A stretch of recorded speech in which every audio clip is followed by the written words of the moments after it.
Hello കൂട്ടുകാരെ. ആ, ഒന്ന് പുറത്തേക്ക് പോവാമെന്ന് വിചാരിച്ചേട്ടോ. ഇന്ന് സാറ്റർഡേ ആണ്. അപ്പം ഇളയ ആൾ ഹോസ്റ്റലിൽ നിന്ന് വന്നു. അപ്പം അവിടുത്തെ ഫുഡൊക്കെ ഒരു വഴിക്കാണല്ലോ. അപ്പം അവനെയും കൊണ്ടൊന്ന് പുറത്ത് പോവാം, പിന്നെ നമ്മൾക്ക് ഒരു എക്സർസൈസും ഒക്കെ ആവും എന്നൊക്കെ വിചാരിച്ചൊന്ന് പുറത്താണ്. പക്ഷേ ഇപ്പോൾ അതായത് നമ്മുടെ സിംബ ഇവൻ ഈ വീട്ടിൽ വന്നതിന് ശേഷം എപ്പോഴും എന്താ പറയുക, കുഞ്ഞുവാവ വീട്ടിൽ വന്ന ഒരു ഫീലാണ് കേട്ടോ. അതുകൊണ്ട് ഇവനെ വീട്ടിൽ ഇട്ടിട്ട് പോകാനായിട്ട് എനിക്ക് ഭയങ്കര വിഷമം.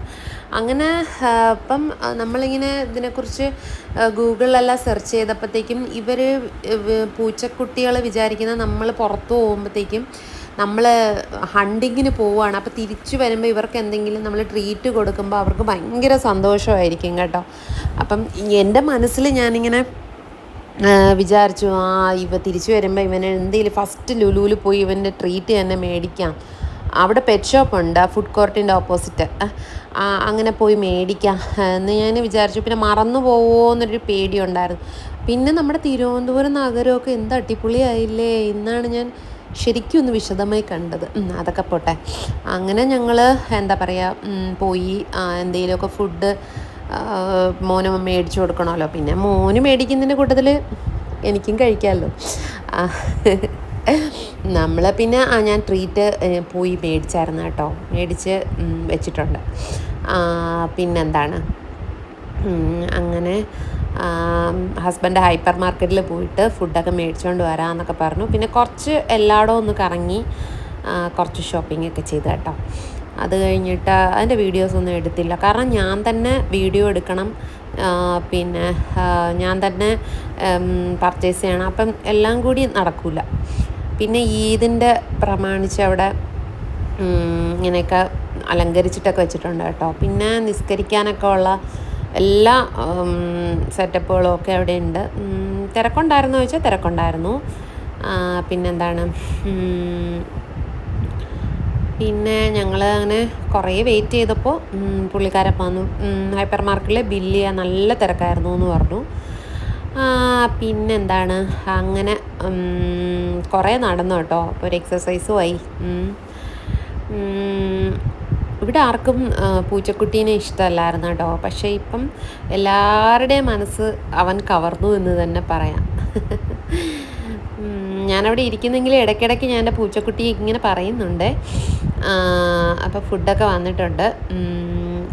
ചിക്കൻ 65, ഫ്രൈഡ് റൈസ്, പിന്നെന്താണ്, ഡ്രാഗൺ ചിക്കൻ, ബട്ടർ ചിക്കൻ, ചപ്പാത്തി, കുബൂസ്, ഇതൊക്കെയാണ് കഴിച്ചത്. വയറൊക്കെ നിറഞ്ഞു. മോന് ഇഷ്ടം, പ്രത്യേകിച്ച് ഹോസ്റ്റലിൽ നിന്ന് വന്ന മോന് വേണ്ടിയാണ് പോകുന്നത്. അവൻ്റെ പേരിൽ അങ്ങ് പോകുന്നു, അത്രേ ഉള്ളൂ. പിന്നെ നമ്മൾ വേണ്ടാന്ന് വിചാരിച്ചാലും ഫലൂഡ നേഷനിൽ പോയി. പിന്നെ മാംഗോ ഐസ്ക്രീം മേടിച്ചായിരുന്നു കേട്ടോ. ഒരു രക്ഷയില്ല, സൂപ്പറായിരുന്നു.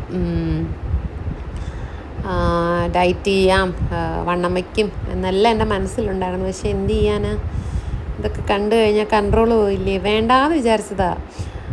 പിന്നെ പോയി വിചാരിച്ചു ഒരെണ്ണം മേടിച്ചിട്ട് എല്ലാവർക്കും കൂടെ ഷെയർ ചെയ്ത് കഴിക്കാമെന്നും പറഞ്ഞു. ഞാൻ വലിയ കാര്യത്തിൽ മാംഗോ ഐസ്ക്രീമൊക്കെ മേടിച്ച്, ദൈവമേ തറയിൽ വീണ് പൊട്ടല്ലേ എൻ്റെ കൊതി കാരണം ഒക്കെ പറഞ്ഞിട്ട് ആറ്റുനോറ്റ് കൊണ്ട് ഞാൻ പോയി കേട്ടോ ടേബിളിലേക്ക്. അവിടെ ചെന്നപ്പോഴുണ്ട് അച്ഛനും മക്കളും എല്ലാം കൂടി അമുലിൻ്റെ ഐസ്ക്രീമൊക്കെ മേടിച്ച് അവർ തീറ്റിയും തുടങ്ങിയായിരുന്നു. പോട്ടെ. ഇത് ബ്ലൂ കറൻറ്റ് എന്ന് പറഞ്ഞിട്ട് അത് കൊള്ളത്തില്ല കേട്ടോ, ചുമയുടെ മരുന്ന് പോലെ ഉണ്ടായിരുന്നു. പിന്നെ എല്ലാം മാംഗോ ഒക്കെ എല്ലാവരും ഷെയർ ചെയ്ത് കുടിച്ചു. പിന്നെ വീട്ടിൽ വന്നു, ഫിലിമൊക്കെ നോക്കി. ഒന്നും അത്ര നമ്മുടെ വൈബിന് പറ്റിയ ഫിലിമൊന്നും ഇല്ല എന്ന് മക്കൾ പറഞ്ഞു. പിന്നെ കണ്ടില്ല. പിന്നെ തിരിച്ച് വീട്ടിൽ വന്നു. പൂച്ചയുടെ എൻ്റെ സിംബക്കുട്ടൻ്റെ ട്രീറ്റ് കണ്ടോ, ഇതാണ് ഞാൻ മേടിച്ച സിംബക്കുട്ടൻ്റെ ട്രീറ്റ്.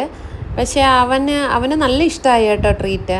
അപ്പോൾ ഇത്രയൊക്കെ ഉള്ളൂ. Tata bye bye, see U.